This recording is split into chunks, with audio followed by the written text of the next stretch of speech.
இஸ்ரவேலின் நாதனாகி வாழும் ஏக தெய்வம், சத்திய ஜீவ மார்க்கமானு தெய்வம், ಮಧ್ಯನಾಗಿ ಭೂಮಿயில் பிறന്നു ಸ್ನೇಹ ದೈವಂ, നിത്യ ജീവനേകിടുന്നു ദൈവം.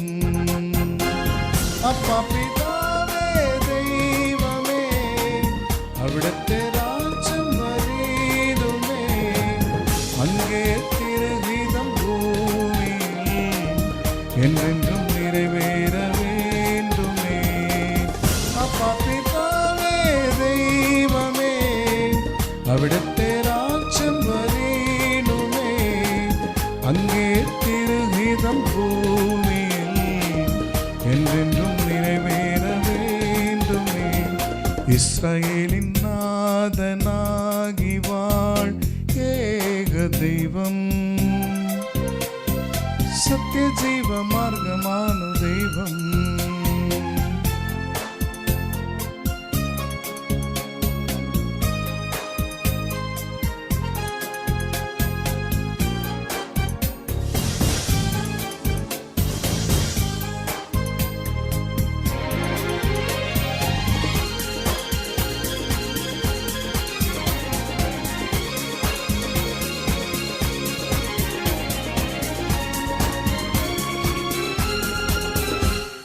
ചെങ്കടലിൽ നീ എന്നും പാത തെളിച്ചു, മറുവിൽ മക്കൾക്കും മന്ന പോലിച്ചു, എരിവെയിലിൽ മേഘത്തണലായി, ഇരുളിൽ സ്നേഹനാളമായി,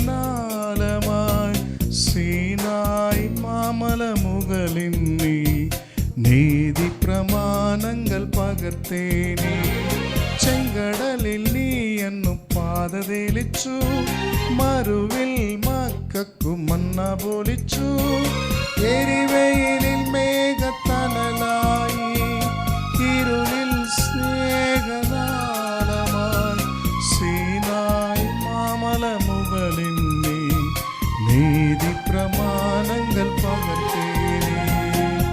അപ്പ പിതാവേ ദൈവമേ, അവിടുത്തെ രാജ്യം വരീടുമേ, அங்கே திருஹிதம் பூமியில் என்றென்றும் நிறைவேற வேண்டுமே. இஸ்ரவேலின் நாதனாகி வாழும் ஏக தெய்வம், சத்திய ஜீவ மார்க்கமானு தெய்வம்.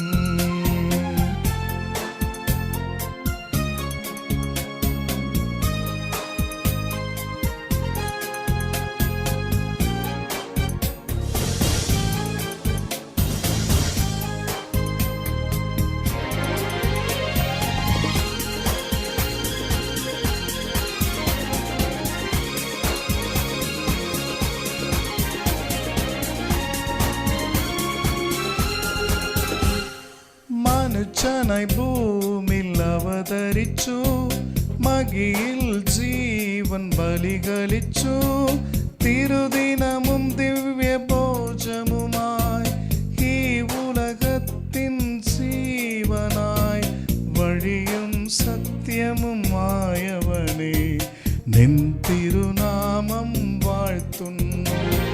മനുഷ്യനായി ഭൂമിയിൽ അവതരിച്ചു, മഹിയിൽ ജീവൻ ബലികളിച്ചു, തിരുദിനമും ദിവ്യഭോജമുമായി ഈ ഉലകത്തിൻ ജീവനായി, വഴിയും സത്യമുമായവനെ നിൻ തിരുനാമം വാഴ്ത്തുന്നു. ഇസ്രായേലിൻ നാഥനാകി വാഴ് ഏക ദൈവം, സത്യ ജീവ മാർഗമാണു ദൈവം, മധ്യനാകി ഭൂമിയിൽ പിറന്നു സ്നേഹ ദൈവം, നിത്യ ജീവനേകിടുന്നു ദൈവം. അപ്പ പിതാവേ ദൈവമേ, അവിടുത്തെ രാജ്യം വരീടുമേ, അങ്ങേ തിരുഹിതം ഭൂമിയിൽ என்றென்றும் நிறைவேற வேண்டுமே. பிதாவே தெய்வமே அവിടുത്തെ രാജ്യം വരേണമേ അങ്ങേ തിരുഹിതം ഭൂമിയിൽ என்றென்றும் நிறைவேற வேண்டுமே. கிறிஸ்தேசுவுக்குள் மிகவும் பிரியமான சகோதர சகோதரிகளே, உங்கள் யாவருக்கும் நம்முடைய ஆண்டவரும் இரட்சகரும் போதகருமான கிறிஸ்தேசுவின் நாமத்தினாலே உங்களுக்கு கிருபையும் சமாதானம் சத்தியத்தோடு கூட வாழ்த்துக்களை தெரிவித்துக் கொள்கிறேன்.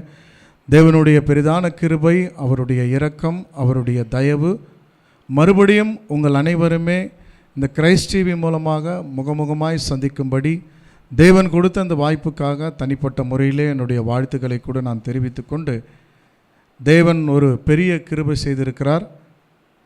தொடர்ச்சியாக நம்ம 6 பாடங்களை நம்ம பார்த்துருக்கிறோம். போன வாரம் கூட நம்ம ஒரு அருமையான ஒரு பாடம் நம்ம பார்த்தோம். சாலமோன் எழுதின நீதிமொழிகள் புஸ்தகத்திலிருந்து ஒரு பாடம் நம்ம பார்த்தோம். அந்த பாடத்தை நாம் அனைவருமே கேட்டிருப்பீங்கன்னு கூட நம்ம விசுவாசிக்கிறோம். அதை கேட்டு அதை பலனடைஞ்சிருப்பீங்கன்னு கூட நம்ம விசுவாசிக்கிறோம். சரி, இன்றைக்கு நாம் ஒரு வேதப்பாட ஆராய்ச்சிக்குள்ளே கடந்து போகலாம், தேவனுடைய வார்த்தைக்குள்ளே. இன்றைக்கு எங்கள் மத்தியில் பேச எடுத்துக்கொண்டதான தலைப்பு யுகங்களை பற்றினதான தேவனுடைய திட்டங்கள் சொல்லலாம். யுகங்களை பற்றி தேவனுடைய திட்டம் சொல்லலாம், அல்லது 3 உலகங்கள் கூட சொல்லலாம். இந்த பாடத்தினுடைய தலைப்பு 3 உலகங்கள். இது நாம் எப்படி பார்க்க போகிறோம்னா, இந்த பாடம் 3 பாகங்களாக நம்ம பார்க்க போகிறோம். முதல் உலகம், 2ஆம் உலகம், 3ஆம் உலகம். ஸோ இது நம்ம சொல்லிட்டு தேவனுடைய திட்டம் நம்ம சொல்லும்போது ஒரு அறிமுகத்துக்குள்ளே நம்ம போயிட்டு இந்த பாடத்தில் நாம் தேவன் நமக்கு என்ன கற்றுக் கொடுக்குறாருன்றது நம்ம பார்க்க போகிறோம். அறிமுகம் சொல்லும்போது நம்ம என்ன சொல்லலான்னு சகோதர சகோதரிகளே பார்க்கும்போது, இந்த உலகத்தில் பிறந்த ஒவ்வொரு மனிதனுக்கு ஒரு கேள்வி இருக்கிறது நம்ம பார்க்குறோம். என்ன கேள்வி பார்த்திங்கன்னா, இந்த உலகத்தில் மனிதன் பிறக்கிறாரு, அவர் வளர ஆரம்பிக்கிறாங்க, அதுக்கப்புறம் பாவத்தில் அவர் விழுறாரு, அதுக்கப்புறம் என்ன பண்ணுறாருன்னா பாவத்திலிருந்து அதற்கான தண்டனை மரணம். ஸோ இதுதான் மனிதனுடைய நிலையா?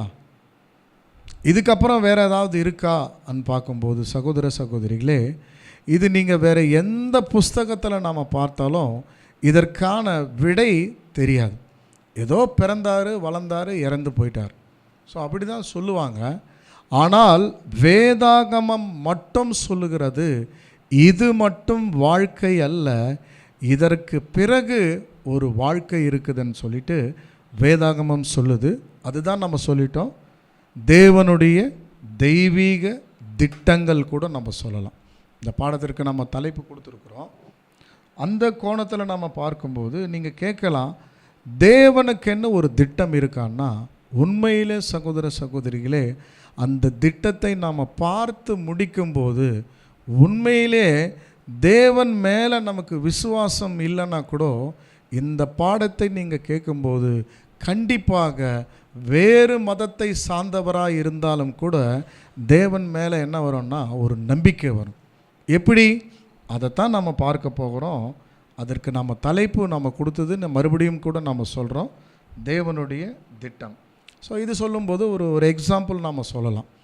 எக்ஸாம்பிள் என்ன சொல்லலாம்னா, உதாரணத்துக்கு நம்ம ஒரு வீடு நம்ம இருக்கிறோம், வீட்டில் நம்மளுடைய கணவன் மனைவி அவர்களுடைய பிள்ளைகள் இருக்கிறாங்க. ஸோ அவருக்கு அந்த கணவன் வேலை செய்யும்போது அவருக்கு ஒரு தொகை, ஒரு சம்பளம் வருது.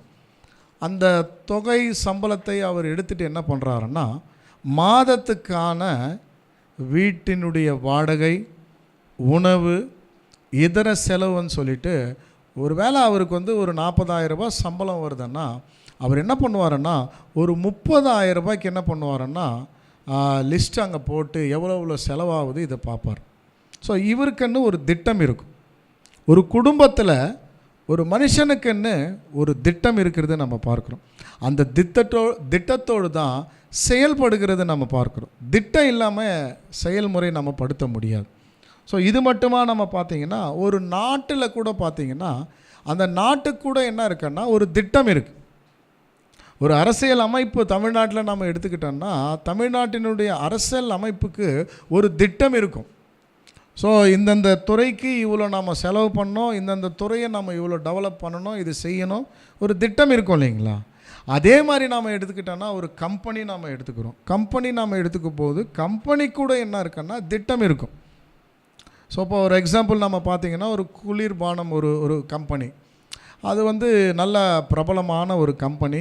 அந்த ஓனர்கிட்ட போயிட்டு என்ன பண்ணியிருக்காங்கன்னா ப்ரெஸ் மீட்டில் போயிட்டு கேட்டிருக்கிறாங்க, பரவாயில்ல உங்களுடைய கம்பெனி நம்ம பார்க்கும்போது நிறைய வளர்ச்சி அடைஞ்சிருக்கு அன்னும்போது அவர் சொன்னார், இல்லை இன்னும் நான் வளர்ச்சி அடையலைன்றார்.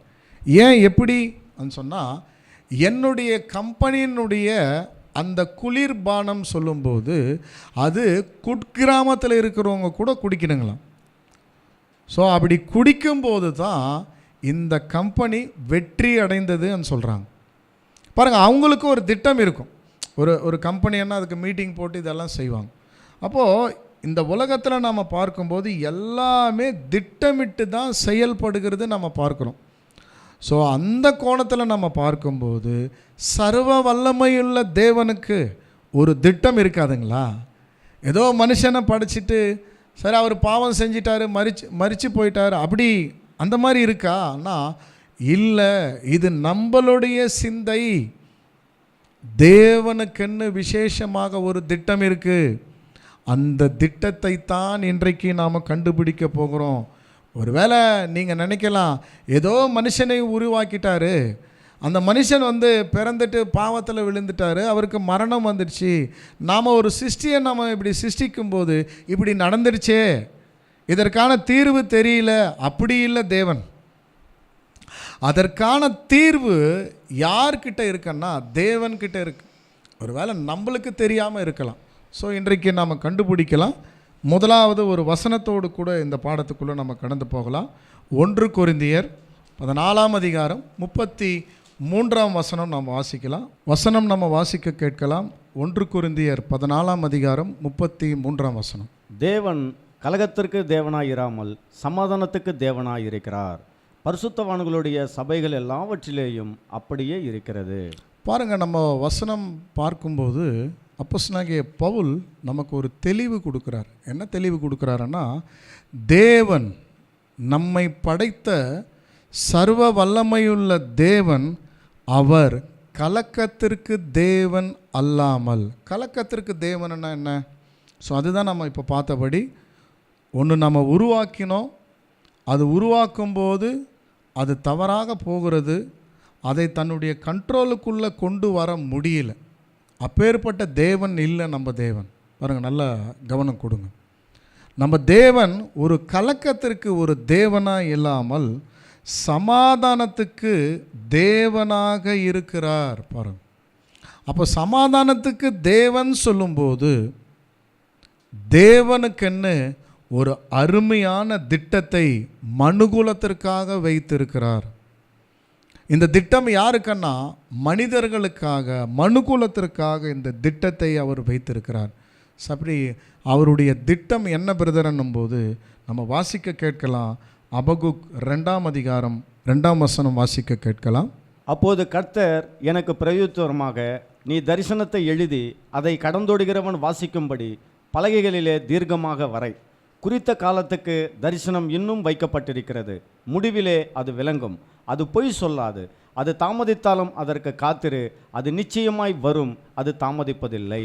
பாருங்க, இந்த அபகுக் தீர்க்கதரிசிக்கு தேவன் வெளிப்படுத்தும் போது என்ன சொல்றாருன்னா, அப்பொழுது கர்த்தர் எனக்கு பிரதித்திரமாக, நீ தரிசனத்தை எழுதி அதை கடந்தோடுகிறவன் வாசிக்கும்படி பலகையிலே தீர்க்கமாக வரை சொல்றார்.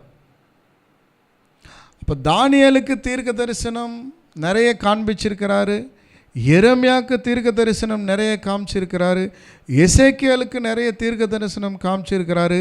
இவைகள் அனைத்துமே அவர்கள் தீர்க்கதரிசிகள் தீர்க்க தரிசனமாக சொல்லி வச்சுட்டு போயிட்டாங்க. ஆனால் இது யாருக்கு விளங்கணும்னா, அவருக்கு பின்னே வரக்கூடிய கிறிஸ்துவினுடைய மனவாட்டியாகிய சபைக்கு என்ன ஆகணும்னா இது புரியணும். அப்போ தானியேல் கேட்குறாரு, சில தரிசனங்கள் காமிக்கும்போது அவர் பயந்து இதனுடைய அர்த்தம் என்ன ஆண்டவரேன்னு கேட்கும்போது அப்போ தேவன் சொல்கிறாரு, இதனுடைய அர்த்தம் உங்களுக்கு அவசியம் அல்ல. இந்த தரிசனத்தினுடைய விஷயங்கள் உங்களுக்குரியது அல்ல. நீங்கள் எழுதி வச்சுட்டு போய் மறிச்சிருங்க. ஸோ அது தானியேலுக்கு சொல்கிறாரு. ஆனால் அபகுக்குக்கு இங்கே சொல்லும்போது அப்படி சொல்லலை அவர். அப்பொழுது கர்த்தர் பிரதித்திரமாக, நீ தரிசனத்தை எழுதி. அப்போ தரிசனத்தை அவர் என்ன சொல்கிறாருன்னா எழுத சொல்கிறாரு. அதை கடந்தோடுகிறவன் வாசிக்கும்படி பலகில தீர்க்கமாக வரை. அப்போது ரெண்டாவது வார்த்தை நம்ம பார்க்குறோம். கடந்தோடுகிறவன் யார்? கடந்தோடுகிறவன் யாரும் இல்லை, நாம் தான் கடந்து ஓடிட்டு இருக்கோம் இப்போ. ஏன்னா நம்மளுக்கு நிற்கக்கூட நமக்கு நேரம் இல்லை. நம்மளுடைய தேவைகள், ஆவிக்குரிய விஷயங்கள், நம்ம படிக்கணும், ஸ்டடி பண்ணணும். இப்படி நாம் என்ன பண்ணிட்டு இருக்கிறோன்னா வேலை, வீடு, இப்படி நம்ம ஓடிட்டு இருக்கிறோம். அவங்களுக்காக சொல்கிறார், நீ பலகிலே தீர்க்கமாக வரை, குறித்த காலத்திற்கு தரிசனம் இன்னும் வைக்கப்பட்டிருக்கிறது. அப்போ தரிசனம் இருக்கு, அது முடிவிலே விளங்கும், அது பொய் சொல்லாது, அது தாமதித்தாலும் அதுக்கு காத்திரு, நிச்சயமாக வரும். அப்போ அபகுக்கு ஒரு தீர்க்க தரிசனம் காமிச்சிருக்கிறாரு. அந்த தீர்க்க தரிசனம் என்னன்னா இப்போ இந்த படத்தில் நம்ம பார்க்குறோம். இந்த படத்தில் நம்ம பார்க்கும்போது இதற்கான விளக்கத்தை நம்ம பார்க்கலாம். இப்போ உங்களுக்கு காண்பிச்ச படம் மட்டும் நீங்கள் பாருங்கள். இப்போ நம்ம அந்த படத்தை பார்த்துட்ட பிறகு இதில் நமக்கு என்ன தெரியுது ಅನ್ನும்போது பாருங்கள், இதுதான் இப்போ நம்ம பார்த்தது தான் தேவனுடைய தெய்வீக திட்டம். ஏதாவது புரியுதான்னா கொஞ்சம் கூட புரியல. ஸோ அதை நம்ம கொஞ்சம் கொஞ்சமாக என்ன பண்ணலாம்னா விளக்கம் பார்க்கலாம். பாருங்கள், அப்போ தேவனுடைய திட்டம் தேவன் எப்படி வச்சிருக்கிறாருன்னா, அது இங்கே கொஞ்சமும் அங்கே கொஞ்சமும் மறைமுகமாக, அது ஒரே இடத்துல சொல்லப்படலை.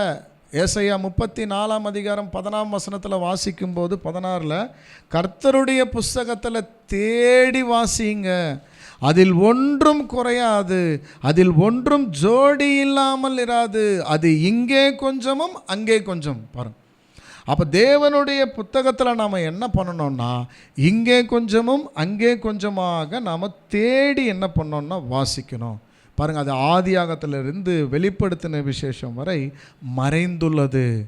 இவைகள் எல்லாம் நம்ம தேடி கண்டுபிடிக்கும்போது அருமையான ஒரு விளக்கம் நம்ம வருகிறது நம்ம பார்க்குறோம். சரி, இந்த சார்ட்டு நீங்கள் பார்த்த உடனே உங்களுடைய சிந்தைக்குள்ளே என்ன தோணுது பார்த்தீங்கன்னா, இப்போ நம்மளுடைய ஒரு கட்டிடம் கட்டுறாருன்னா, ஒரு வீடு கட்டுறாருன்னா, அந்த இடத்த மட்டும் ஒரு இன்ஜினியருக்கு நம்ம காமிச்சோன்னா, ஒரு 2000 சதுரடி இடத்த நம்ம காமிச்சோன்னா அந்த இன்ஜினியர் என்ன பண்ணுவாருன்னா பிளான் போடுவார்.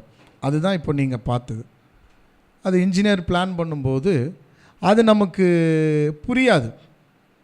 ஏன் புரியாதுன்னு சொன்னால், பாருங்கள் சகோதர சகோதரிகளே, அவர் சொல்லுவார், பாருங்கள் இந்த கட்டடத்தில் இந்த இடத்துல இருக்கிறது தான் 10க்கு 15 ஒரு வேளை நம்மளுக்கு ஒரு ரூமு, அந்த ரூம் தான் பெட்ரூமு, அதே மாதிரி இன்னொரு பெட்ரூம், இது கிச்சன்.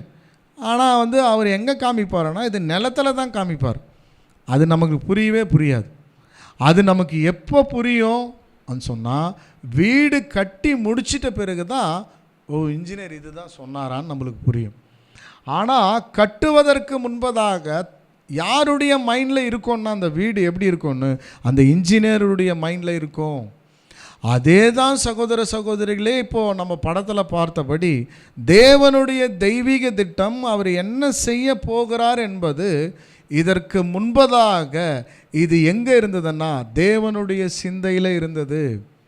அப்போ தேவனுடைய சிந்தையில் இருக்கக்கூடிய விஷயத்தை அபகுக் தீர்க்கதரிசி மூலமாக தேவன் நமக்கு வெளிப்படுத்துகிறார்.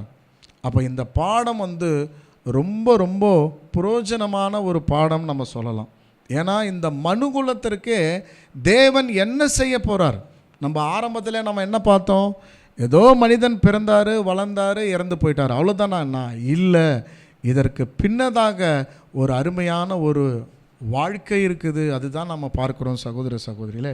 இப்போ நம்ம சொல்லிட்டோம், அந்த சார்ட்டு காமிச்சோன்னா, பிரதர் நீங்கள் என்னங்க பிரதர் அது இந்த பாடம் வரைபடம் மட்டும் நீங்கள் காமிச்சிட்டீங்க, இது காமிச்சோன்னா தேவன் அபகுக்குக்கு இது காமிச்சார், இது எப்படி உண்மையாக நாம் ஏற்றுக்கொள்கிறது என்னும்போது பாருங்கள் சகோதர சகோதரிகளே, அந்த ஒரு சார்ட்டில் நம்ம பார்த்திங்கன்னா நம்ம பார்க்குறோம். பார்க்கும்போது எதை குறிக்குதுன்னா இது முதல் உலகம். பி நம்ம பார்க்குறோம். இந்த பி பார்க்கும்போது இது இரண்டாம் உலகம். பாருங்கள், நீங்கள் அந்த பிரதர் காமிக்கிற அந்த சார்ட்டை மட்டும் நீங்கள் பாருங்கள். முதல் இருக்கக்கூடிய இடம் முதல் உலகம், பி இருக்கக்கூடிய இடம் இரண்டாம் உலகம், சி வருது பாருங்கள், அது மூன்றாம் உலகம். ஸோ அப்போ இது 3 உலகங்கள். பிரதர் இது என்னங்க பிரதர் நீங்கள் முதல் உலகம், இரண்டாம் உலகம், மூன்றாம் உலகம் சொல்கிறீங்கன்னா, இப்போ நம்ம சொல்லலாம் யதார்த்தமாக தமிழில் பேசக்கூடிய வார்த்தை நம்ம பார்க்கும்போது நிகழ்காலம், நடக்கிற காலம், வருகிற காலம் நம்ம சொல்கிறோம் இல்லைங்களா, நடந்து கொண்டு இருக்கிற காலம், இனி வரக்கூடிய காலம். இதைத்தான் நாம் என்ன சொல்கிறோம் பைபிளில் முதல் உலகம், இரண்டாம் உலகம், மூன்றாம் உலகம். பிரதர் நீங்கள் சொல்லிட்டீங்க, இதற்கு எதிராவது ஒரு வசனத்தை நீங்கள் காமிங்க. ஏன்னா வசனம் இருக்கான்னும் போது வாசிக்கலாம். நம்ம 2 பேதுரு 3ஆம் அதிகாரம் 5ஆம் வசனம் வாசிக்க கேட்கலாம். பூர்வ காலத்தில் தேவனுடைய வார்த்தையினாலே வானங்களும் ஜலத்திலிருந்து தோன்றி ஜலத்தினாலே நிலை கொண்டிருக்கிற பூமியையும் உண்டாயனவென்பதையும், அப்பொழுது இருந்த உலகம் ஜலப்பிரயத்தினாலே அழிந்தது என்பதையும் மனதார அறியாமல் இருக்கிறீர்களா? பாருங்க, என்ன அருமையான வசனம் பாருங்க. முதல் உலகத்தினுடைய வசனம். ஏன்னா நீங்கள் அது தானே கேட்டீங்க பிரதர். ஏதோ நீங்கள் சாட்டை காமிச்சிங்க, அபகுக் காமிச்சிங்க, அபகுக் தீர்க்க தரிசனத்தினுடைய வசனம் நீங்கள் காமிச்சிங்க, அதே மாதிரி வரைபடமும் காமிச்சிங்க. இந்த வரைபடத்திற்கும் வசனத்துக்கும் சம்பந்தம் இருக்குன்னா அதுதான் நம்ம பார்க்குறோம். 2 பேதுருவில் பார்க்கும்போது பூர்வ காலம் சொல்லும்போது நோவாவினுடைய காலத்தில், அப்போ ஜலப்பிரயத்தினால எந்த உலகம் அழிஞ்சது? அதுதான் நம்ம சொல்கிறோம் முதல் உலகம். நோவாவினுடைய காலத்தில் ஜலப்பிரயத்தினால தேவன் ஜனங்களை அழிச்சிட்டார் இல்லைங்களா, அதுதான் முதல் உலகம். ஸோ இப்போ 2ஆம் உலகத்தை குறித்து நம்ம வாசிக்கலாம். 7ஆம் வசனம். இப்பொழுது இருக்கிற வானங்களும், இப்போ சொல்கிறார் பாருங்க, இப்பொழுது இப்போ நாம் இருக்கிறோம் இல்லைங்களா, இந்த ஒரு உலகம் சொல்லும்போது இப்பொழுது இருக்கிற உலகம் வானங்களும் பூமியும் அந்த வார்த்தையினாலே அக்கினிக்கு இரையாக வைக்கப்பட்டு, பாருங்க அந்த வார்த்தையினாலே அக்கினிக்கு இரையாக வைக்கப்பட்டிருக்குது. அப்போ முதல் உலகம் நம்ம பார்க்கிறோம், ஜலப்பிரளயத்தினால தேவன் அழிச்சிட்டாருன்னு பார்க்குறோம். அது என்ன உலகம்? முதல் உலகம். 2ஆம் உலகம் நாம் பார்க்கும்போது இப்போ வாழக்கூடிய ஒரு உலகம். இந்த உலகம் சொல்றாரு, அந்த வார்த்தையினாலே வானங்களும் பூமியும் ஜலத்தில் நிலை கொண்டிருக்கிற பூமியும் உண்டாயனவென்பதையும், அப்பொழுது இருந்த உலகம் ஜலப்பிரளயத்தினாலே அழிந்தது என்பதையும் மனதார அறியாமல் இருக்கிறீர்கள். முதல் உலகம். 2ஆம் உலகம். இப்பொழுது இருக்கிற வானங்களும் பூமியும் அந்த வார்த்தையினாலே அக்கினிக்கு இரையாக வைக்கப்பட்டு, பாருங்க, இப்பொழுது இருக்கிற உலகம் அந்த வார்த்தையினாலே அக்கினிக்கு இரையாய் வைக்கப்பட்டிருக்கிறது வானங்கள் பூமியும். ஸோ இது 2ஆம் உலகம். ஸோ 3ஆம் உலகம் குறித்து நம்ம வாசிக்கலாம். 13ஆம் வசனம். அவருடைய வாக்குத்தத்தத்தின்படியே நீதி வாசமாயிருக்கும் புதிய வானங்களும் புதிய பூமியும் உண்டாயனவென்பதையும் காத்திருக்கிறோம். பாருங்க, இப்போ இனி வரக்கூடிய ராஜ்யம் 3ஆம் உலகம் நம்ம பார்த்தோம் இல்லைங்களா. முதல் உலகம், 2ஆம் உலகம், 3ஆம் உலகம் நம்ம பார்க்கும்போது இந்த அவருடைய வாக்குத்தத்தத்தின்படி நீதி வாசமாக இருக்குங்களாம். ஸோ அப்போ நீதி வாசமாக இருக்குன்னா இப்போ நம்ம வாழக்கூடிய காலத்தில் நீதி இருக்குங்களா? முழுக்க அநீதி தான் காணப்படுகிறது சகோதர சகோதரி. அப்போ நீதி எங்கேயுமே இல்லை. ஆனால் 3ஆம் உலகத்தில் கர்த்தர் சொன்னார் இல்லைங்களா, ஜெபத்தில் கூட என்ன சொன்னார்? அருமையான ஒரு வார்த்தை சொன்னார். பரமண்டங்களில் இருக்கிற எங்கள் பிதாவே, உம்முடைய நாமம் பரிசுத்தப்படுவதாக, உம்முடைய ராஜ்யம் வருவதாக. அந்த ராஜ்யம் இப்போ எங்கே இருக்குது? இப்போ கர்த்தர் சொன்ன ராஜ்யம் எங்கே இருக்குன்னா பரலோகத்தில் இருக்குது. அப்போ பரலோகத்தில் பார்த்தீங்கன்னா மரணம் எனக்கூடிய அலறக்கூடிய சத்தம் இருக்காது, வியாதி இருக்காது, துக்கம் இருக்காது, கஷ்டம் இருக்காது. அதே மாதிரி ராஜ்யம் எங்கே இருக்கும்னா பூமியில் இருக்குங்களாம். அதை தான் சொல்கிறாரு, நீதி வாசமாக இருக்கும் புதிய வானங்களையும் புதிய பூமியும் உண்டாக காத்திருக்கிறோம். பாருங்க, இதுதான் 3ஆம் உலகம். அப்போ இது நம்ம கண்டுபிடிச்சிடும். அந்த சார்ட் நம்ம காமிச்சபடி முதல் உலகம், ரெண்டாம் உலகம், மூன்றாம் உலகம். ஸோ அப்போது இதனுடைய அர்த்தங்கள் தான் நம்ம என்ன பண்ண போகிறோம்னா பார்க்க போகிறோம். ஆனால் 3 உலகங்களை குறித்து நாம் இப்போ பார்க்க போகிறதில்ல. முதல் உலகத்தை குறித்து என்ன பண்ணலான்னா நம்ம பார்க்கலாம். ஸோ இதை குறித்து இன்னொருத்தர் என்ன பண்ணியிருக்காருன்னா தரிசனத்தில் பார்த்துருக்கிறார். எது? 3ஆம் உலகத்தை ஒருவர் தரிசனமாக பார்த்துருக்கிறாரு. அவர் யாருன்னு நம்ம வாசிக்கலாம். 2 கொரிந்தியர் 12ஆம் அதிகாரம் 1 வாசிக்கலாம். மேன்மை பாராட்டுகிறது எனக்கு தகுதி அல்லவே, ஆகிலும் கர்த்தர் அருளிய தரிசனங்களையும் வெளிப்படுத்தல்களையும் சொல்லுகிறேன். கிறிஸ்துவுக்குள்ளான ஒரு மனுஷனை அறியேன். அவன் 14 வருஷத்திற்கு முன்னே 3ஆம் வானம் வரைக்கும் எடுக்கப்பட்டான். அவன் சரீரத்தில் இருந்தானோ சரீரத்துக்கு புறம்பே இருந்தானோ அதை அறியேன், தேவன் அறிவார். பாருங்கள் சகோதர சகோதரிகளே, இங்கே யாரை பற்றி பேசுகிறாரு? கிறிஸ்துவுக்குள் ஒரு மனுஷனை அறிவேன். பாருங்கள், அப்போ இந்த மனுஷன் யாருன்னா அந்த வசனத்தை ஸ்டார்ட் பண்ணும்போதே சொல்கிறாரு, மேன்மை பாராட்டுகிறது எனக்கு தகுதி அல்லவே. அப்போ யாரை பற்றி பேசுகிறாரு சொன்னால் அப்போஸ்தலனாகிய பவுலை பற்றி அவரே பேசுகிறார். ஆனால் அது எப்படி பேசுகிறாருன்னா இன்னொருத்தர் பேசுகிற மாதிரி பேசுகிறார். அதுக்கு தான் சொல்லிட்டாரு, மேன்மை பாராட்டுகிறது எனக்கு தகுதி அல்லவே, ஆனாலும் கர்த்தர் ஒரு தரிசனம் அறிச்சிருக்கிறார். அந்த தரிசனத்தை நான் என்ன பண்ணுறேன்னா உங்களுக்கு வெளிப்படுத்துகிறேன். ஸோ அந்த தரிசனம் என்னன்னா, ஒருவன் கிறிஸ்துவுக்குள் ஒரு மனுஷனை அறிவேன், அவன் 14 வருஷத்துக்கு முன்பதாக 3ஆம் வானம் வரை எடுத்துக்கொள்ளப்பட்டான். அவன் சரீரத்தில் இருந்தானோ மாம்சத்தில் இருந்தானோ அது பரதேசிக்குள் எடுத்தப்பட்டு பேசப்படாததும் வாக்கு கெட்டாததும் ஆகிய வார்த்தைகளை கேட்டான் என்று அறிந்திருக்கிறேன். அப்போ ஒரு தரிசனம் காமிக்கிறாரு. யாருக்குன்னா பவுலுக்கு தான் காமிக்கிறாரு. ஆனால் அந்த தரிசனம் அவர் பார்க்கும்போது ரொம்ப ஆச்சரியப்படுறார். ஏன் சொன்னால் அவர் பார்த்த தரிசனம் அப்பேற்பட்ட தரிசனம். அந்த தரிசனம் பார்த்துட்டு இவர் என்ன பண்ணுறாருன்னா சொல்கிறாரு ஒரு வார்த்தை, இதை நான் மாம்சத்தில் பார்த்தனா அல்லது ஆவியில் பார்த்தானா எனக்கு தெரியலன்றார். அப்போது அந்த தரிசனம் எப்படி இருந்திருக்கும் பாருங்க. அது அந்த தரிசனத்தை பற்றி சொல்லும்போது 3ஆம் வானம் வரலை நான் எடுத்துக்கொள்ளப்பட்டேன்னு சொல்கிறார். அப்போ 3ஆம் வானம் எதை குறிக்குது? அப்போ 3ஆம் வானத்தை பற்றி அவர் இங்கே பேசுகிறாருன்னா அப்போ முதல் வானம் 2ஆம் வானம் இருக்கணும் இல்லைங்களா? அது எங்கே இருக்குது பாருங்கள். நம்மளுடைய பாடம் 3 உலகங்கள். இந்த 3 உலகங்களுடைய விஷயங்களை வார்த்தைகளை கூட நம்ம வசனத்தில் நான் காமிச்சிட்டேன். அபகுக்கு ஒரு தரிசனம் காமிச்சார், அதுவும் நம்ம பார்த்துட்டோம். வசனத்தின் அடிப்படையில் நம்ம பார்த்துட்டு அதை யார் பார்த்துருக்கிறாருன்னா 3ஆம் உலகத்தை அப்போஸ்தலனாகிய பவுல் பார்த்துருக்கிறார். அந்த தரிசனத்தில் ரொம்ப ஆச்சரியப்பட்டிருக்கிறார். நான் மாம்சத்தில் பார்த்தானா ஆவியில் பார்த்தானா தெரியலன்றார். ஸோ அது நாம் பார்க்கும்போது அப்போ 3ஆம் உலகத்தை அவர் பார்த்துருக்கிறாருன்னா முதல் உலகம் 2ஆம் உலகம் இருக்கணும் இல்லைங்களா? அது எங்கே இருக்குது நம்ம பார்க்கலாம். ஸோ இப்போ நம்ம பார்க்கும்போது சகோதர சகோதரிகளே, வேதாகமத்தில் நம்ம பார்த்திங்கன்னா ஆங்கிலத்தில் என்ன பண்ணுவாங்கன்னா ஹெவன் என்ற வார்த்தை போட்டுருவாங்க. ஆங்கில பைபிளில் என்ன பண்ணுவாங்கன்னா ஹெவன் போட்டுருவாங்க. நம்ம தமிழில் தான் என்ன பண்ணுறோன்னா வானம் போடுவாங்க.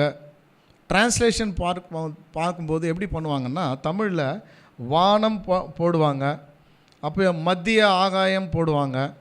இப்படியெல்லாம் டிரான்ஸ்லேஷன் பண்ணும்போது ஒரு வார்த்தைக்கு ஒரு அர்த்தம் போடுவாங்க. ஆனால் ஆங்கிலத்தில் நம்ம பார்க்கும்போது ஒரே வார்த்தை தான் பயன்படுத்துவாங்க. அதாவது பூமிக்கு மேலே எது இருக்கோ அதை என்ன சொல்லிவிடுவாங்கன்னா ஹெவன் சொல்லிவிடுவாங்க, பரலோகம் சொல்லுவாங்க. ஆனால் வேதாகமத்தில் பார்க்கும்போது வானம் சொல்லும்போது அந்த வானத்திற்கு 3 அர்த்தங்கள் இருக்கிறது நம்ம பார்க்குறோம். ஸோ ரொம்ப முக்கியம் சகோதர சகோதரிகளே, இங்கே பேசப்படுகிற ஒவ்வொரு வார்த்தைகளை தயவு செய்து நீங்கள் கூர்ந்து கவனிங்க. ஏனால் இது தேவன் நம்மளுக்கு பாராட்டி கொடுத்த ஒரு அருமையான ஒரு விஷயங்கள் நம்ம பார்க்குறோம். ஸோ அந்த கோணத்தில் நம்ம பார்த்தோம்னா 3 வானம் சொல்லும்போது அது பைபிளில் 3 அர்த்தங்கள் இருக்குது வானத்துக்கு. முதல் அர்த்தம் நம்ம கண்டுபிடிக்கலாம், வசனம் வாசிக்கலாம். பிரசங்கி 5ஆம் அதிகாரம் 2ஆம் வசனம் வாசிக்கலாம். தேவ சமூகத்தில் நீ துணிகரமாய் உன் வாயினாலே பேசாமலும் மனம் பதறி ஒரு வார்த்தையும் சொல்லாமலும் இரு. தேவன் வானத்தில் இருக்கிறாய், நீ பூமியில் இருக்கிறாய், ஆதலால் உன் வார்த்தைகள் சுருக்கமாய் இருப்பதாக. பாருங்கள், இங்கே நம்ம பார்க்கும்போது நம்ம சொல்லிட்டோம் இல்லைங்களா, வானம் பூமியும் ஒளிந்து போயிடும், என்னுடைய வார்த்தையோ ஒளிந்து போவாது. நம்ம பார்க்கும்போது வானம் பூமி, இப்போ ஃபார் எக்ஸாம்பிள் ஒரு உலகம் எடுத்துக்கிட்டிங்கன்னா, முதல் உலகம் எடுத்துக்கிட்டிங்கன்னா, ஒரு உலகத்தில் என்ன இருக்கும்னா ஒரு வானம் ஒரு பூமி இருக்கும், அதுதான் ஒரு உலகம். ரெண்டாம் உலகத்துலேயும் வானம் இருக்குது பூமி இருக்குது, இது ரெண்டாம் உலகம். மூன்றாம் வானத்துலேயும் வானம் இருக்குது பூமி இருக்குது, இது 3 உலகங்களை குறித்து நம்ம பார்த்தோம்.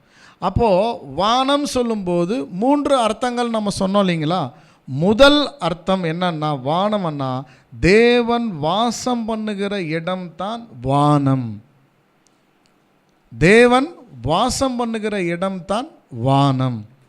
இப்போ ரெண்டாவது அர்த்தம் நம்ம கண்டுபிடிக்கலாம். சங்கீதம் 19:1 வாசிக்கலாம். வானங்கள் தேவனுடைய மகிமையை வெளிப்படுத்துகிறது, ஆகாய விரிவு அவருடைய கரங்களின் கிரியை அறிவிக்கிறது. பாருங்க, இது ரெண்டாவது அர்த்தம் நம்ம பார்க்கிறோம். வானம் என்பதற்கு என்ன அர்த்தம் நம்ம பார்க்கிறோம்னா, வானங்கள் தேவனுடைய மகிமையை வெளிப்படுத்துகிறது, ஆகாய விரிவு அவருடைய கரங்களின் கிரியை அறிவிக்கிறது. பாருங்க, முதல் வானம் கண்டுபிடிச்சிட்டோம். எதன்னா தேவன் வாசம் பண்ணுகிற இடம் தான் வானம். ரெண்டாவது அர்த்தம் கண்டுபிடிக்கிறோம், வானங்கள் தேவனுடைய மகிமையை வெளிப்படுத்துகிறது, ஆகாய விரிவு அவருடைய கரத்தின் கிரியை வெளிப்படுத்துகிறது.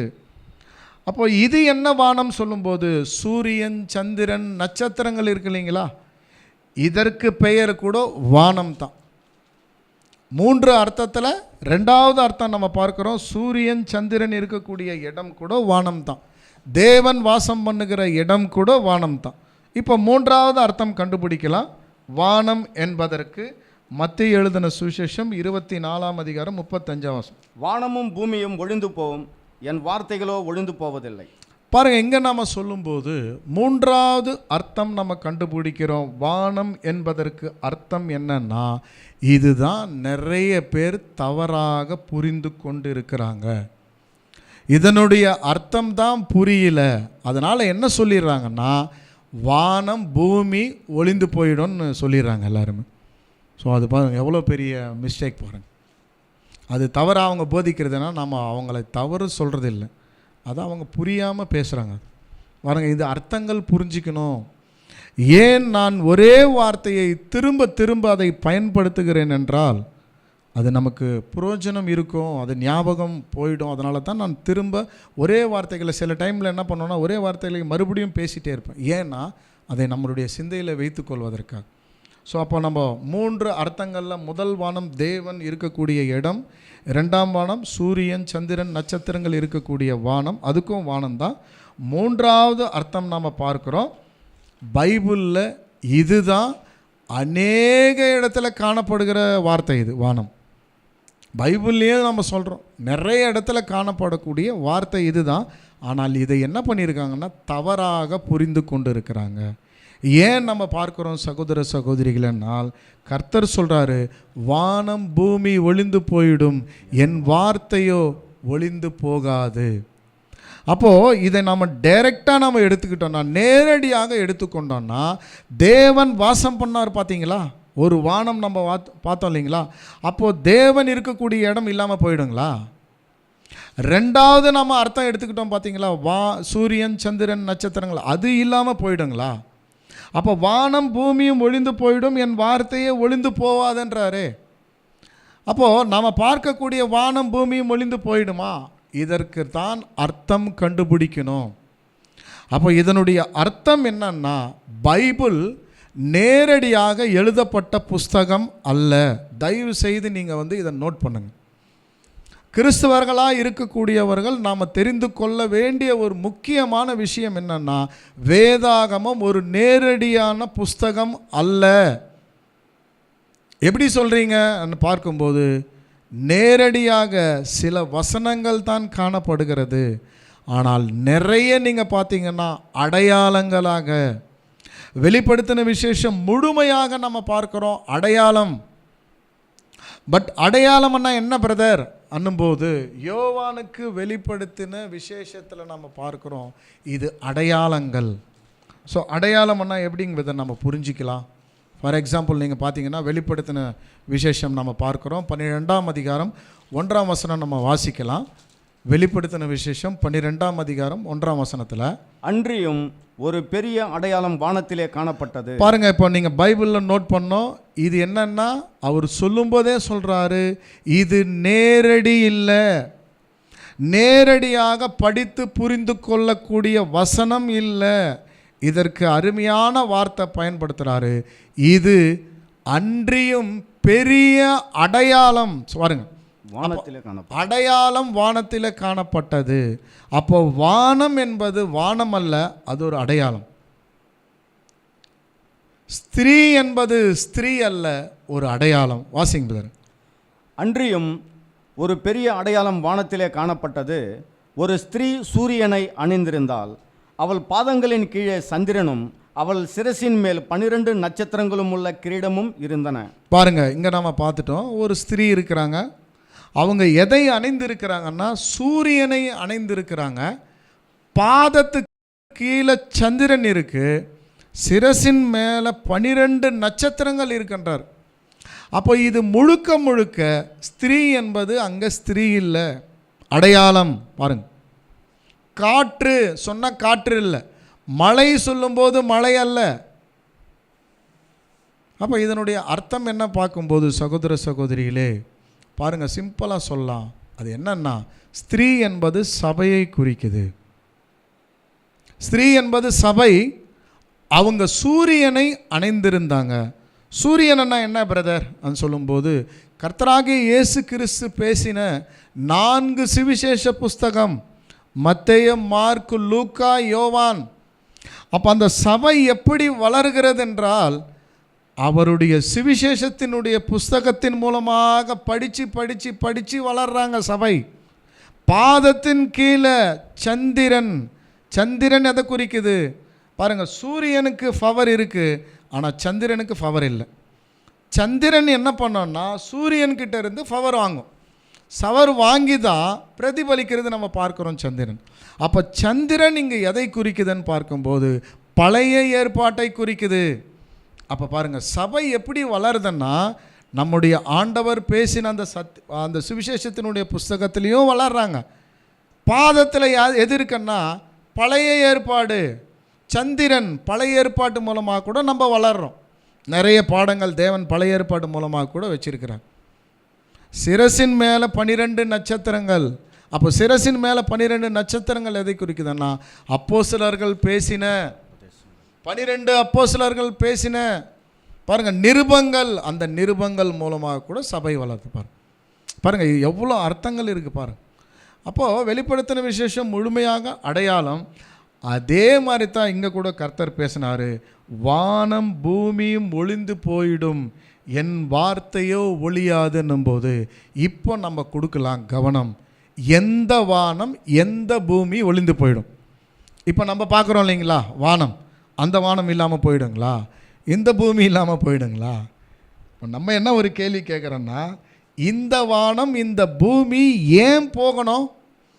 ஏன் தேவன் அழிக்கணும்? இந்த வானத்தையும் இந்த பூமியும் தேவன் எதற்காக அழிக்கணும்? ஸோ இதற்கான அர்த்தம் தான் இந்த பாடத்தில் நம்ம பார்க்க போகிறோம். கர்த்தர் பேசின அந்த வார்த்தை வானம் பூமியும் ஒழிந்து போயிடும், அது எதை குறிக்குதுன்னா அதுக்கு நம்ம ஆராய்ச்சி பண்ணலாம், வாசிக்கலாம். வசனம் பிரசங்கி எடுத்துக்கலாம். பிரசங்கி 1ஆம் அதிகாரம் 4ஆம் வசனம் வாசிக்கலாம். ஒரு சந்ததி போகிறது, மறு சந்ததி வருகிறது, பூமியோ என்றைக்கும் நிலைத்திருக்கிறது. என்ன அருமையான வசனம் பாரு. அப்போ ஒரு சந்ததி வருகிறது, மறு சந்ததி போகிறது, பூமியோ என்றென்றும் எப்படி இருக்குங்களா?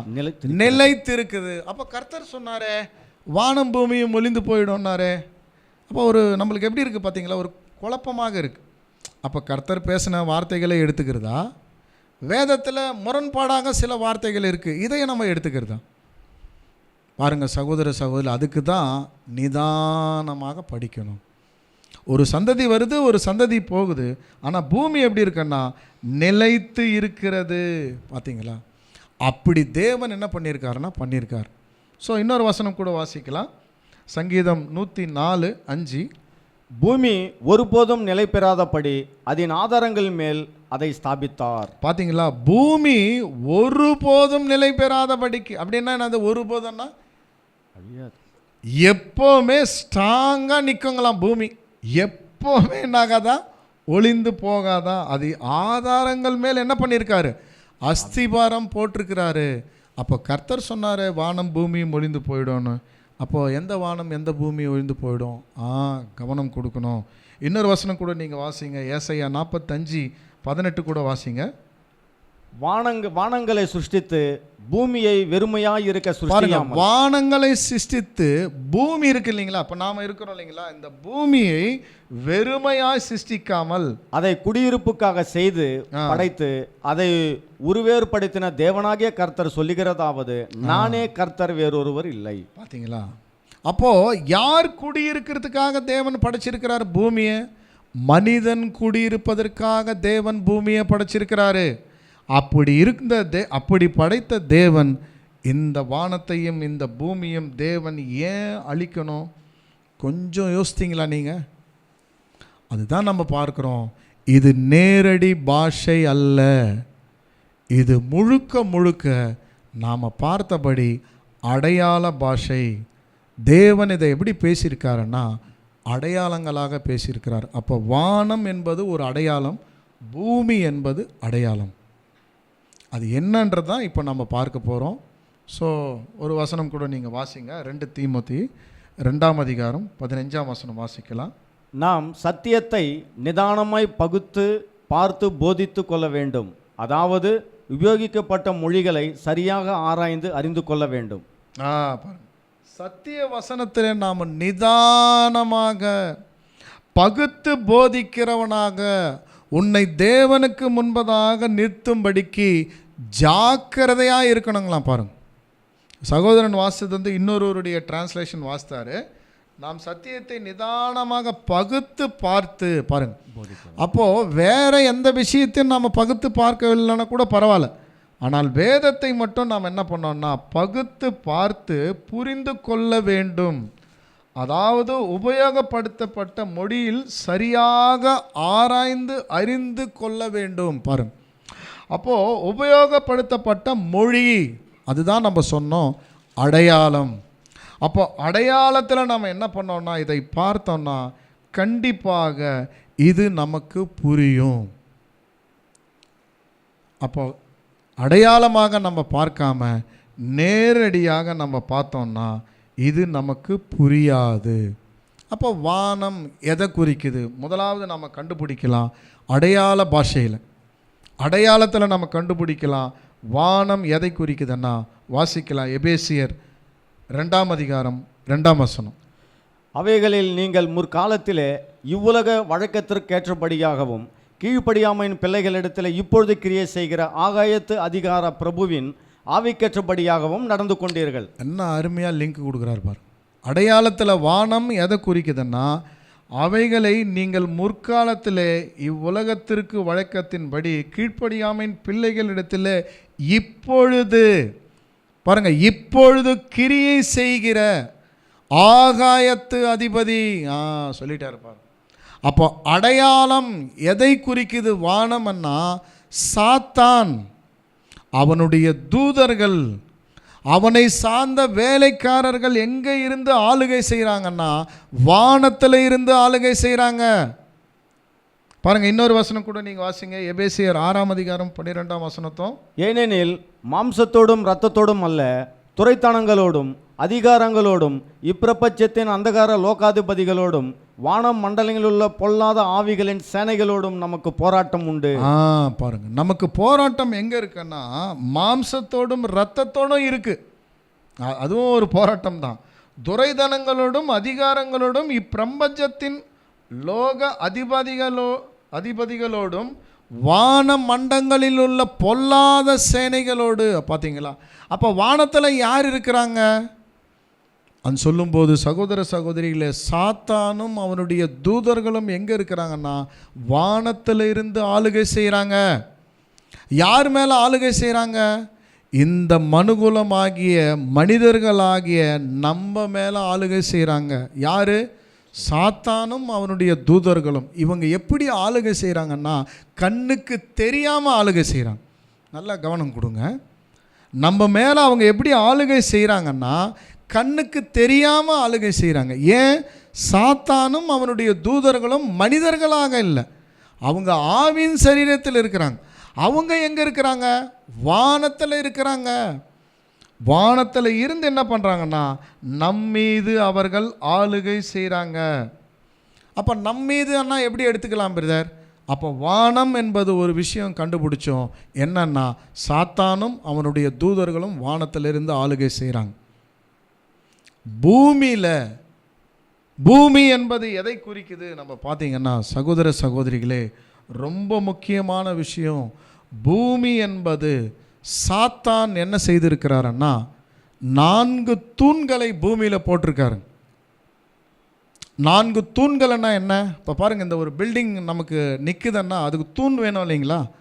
அந்த தூண் தான் சாத்தான் இந்த பூமியில் போட்டிருக்கிறார். அது என்னன்னு? அரசியல், சமுதாயம், மதம், பொருளாதாரம். இந்த 4 தூணில் தாங்க அவர் ரூலிங் பண்ணிட்டுக்கிறார் இப்போ. ஏன்னா பாருங்கள், சாத்தான் என்ன பண்ணுறாருன்னா நமக்கு கண்ணுக்கு தெரியல, ஆனால் நம்ம சொல்கிறோம் சாத்தான் தான் இதெல்லாம் வஞ்சனை பண்ணுறாருன்னா எப்படி பண்ணுறார் அதை நம்ம புரிஞ்சுக்கணும் இல்லைங்களா? அதை புரிந்து கொள்ளும்போது முதல் அரசியல், சமுதாயம், மதம், பொருளாதாரம், இந்த 4மே சாத்தான் தான் இப்போ ரூலிங் பண்ணிருக்கிறார். எந்த உலகம் நம்ம பார்க்குறோம்? 2ஆம் உலகம். இது முதல் உலகம் அல்ல. 2ஆம் உலகத்தினுடைய விஷயத்தில் கர்த்தர் சொன்னார் இல்லைங்களா, வானம் பூமியும் ஒளிந்து போயிடும், என் வார்த்தையை ஒளிந்து போயிடாதுன்னு சொன்னார் இல்லைங்களா? அப்போ எந்த வானம் எந்த பூமி ஒளிந்து போயிடும்னா சாத்தானும் அவர்களுடைய தூதர்களும் இருக்கக்கூடிய அந்த இடம் இல்லாமல் போக போகுது. பூமியில் அரசியல், சமுதாயம், மதம், பொருளாதாரம் இல்லாமல் போயிட்டு போகுது. இதுதான் அவர் சொன்னார், வானம் பூமியும் ஒளிந்து போயிடும். ஆனால் நாம் என்ன பண்ணிட்டோம்னா நேரடியாக வானம் பூமின்னு சொல்லிட்டோம். ஏங்க, வானம் பூமி என்னங்க தப்பு பண்ணுச்சு? இப்போது ஒரு ஒரு ஒரு வகுப்பில் ஒரு மாணவன் படிக்கிறாருன்னா அவர் 100க்கு 100 மார்க் எடுக்கிறாருன்னா அவங்க அப்பா அடிப்பாங்களா? அவங்கள அடிக்க மாட்டாரே. ஏன் அடிப்பார்? ஏன்னா அவர் மார்க் 100க்கு 100 எடுத்திருக்கிறார். அதே மாதிரி நாம் பார்க்கும்போது வானம் பூமி என்ன தவறு பண்ணிச்சு அதை அழிக்கிறதுக்கு? பார்த்தீங்களா? அது எதுவுமே தப்பு பண்ணாமல் ஏன் அழிக்கணும்? அப்போ அர்த்தங்கள் தான் வேறாக இருக்கிறது வேதாகமத்தில். அதை நம்ம படிக்கிறது அப்படி நாம் படித்து புரிஞ்சுக்கிறோம். ஸோ நேரடியாக எடுத்துக்கிறதுனால நம்ம எப்படி உபதேசம் பண்ணிடுறோம்னா வானம் பூமி, இந்த வானம் இந்த பூமி என்ன இடம் இல்லாமல் போயிடும்னா. ஸோ அது எதற்காக கொஞ்சம் யோசிக்கணும் இல்லைங்களா? தப்பு செஞ்ச நாமளே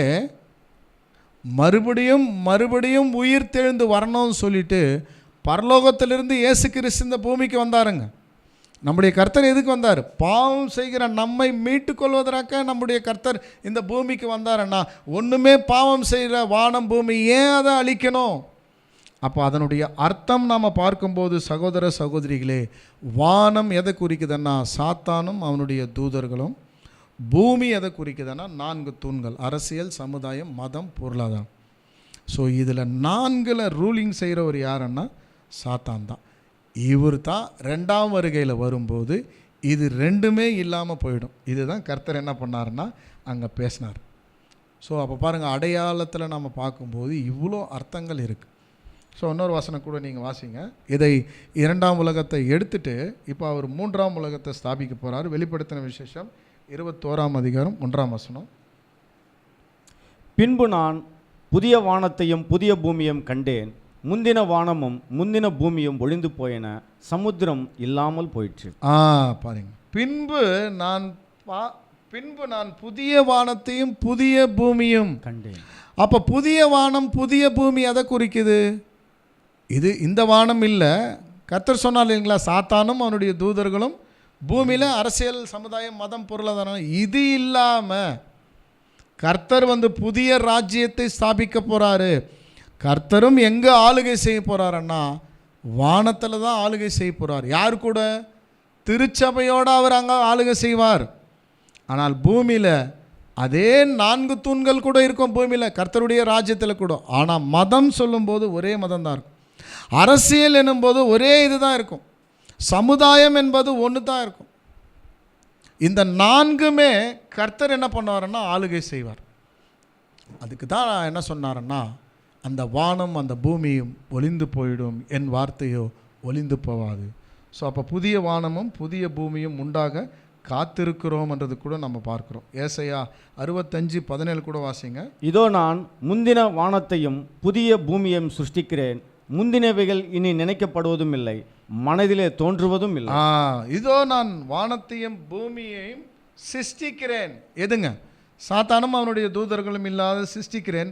முந்தினவைகள் எதுங்க? முந்தினவைகள் இந்த பாவம், ஆதாம் செய்த பாவத்தின் மூலமாக ஒரு தண்டனை நாம் அனுபவிச்சோம் இல்லைங்களா, அது எல்லாமே இல்லாமல் போய்விடும். அது நினைக்கப்படுவதும் இல்லைங்களா, மனதில் தோன்றது கூட இல்லைங்களா. ஏன்னா கர்த்தர் 2ஆம் வருகையில் வந்து முதல் வேலை என்ன செய்ய போகிறாருன்னா, இந்த சாத்தானை கட்டக்கூடிய வேலை தான் என்ன பண்ண போகிறாருன்னா செய்ய போகிறார். அப்போ அந்த ராஜ்யம் எப்படி இருக்கும் பாருங்கள்.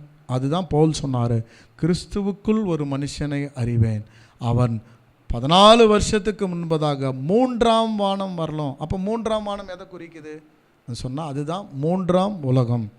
அந்த 3ஆம் உலகம் பார்க்கும்போது பவுல் என்ன பண்ணியிருக்காருன்னா பிரமிச்சு போயிருக்கிறார். அப்படி இப்படி இருக்கே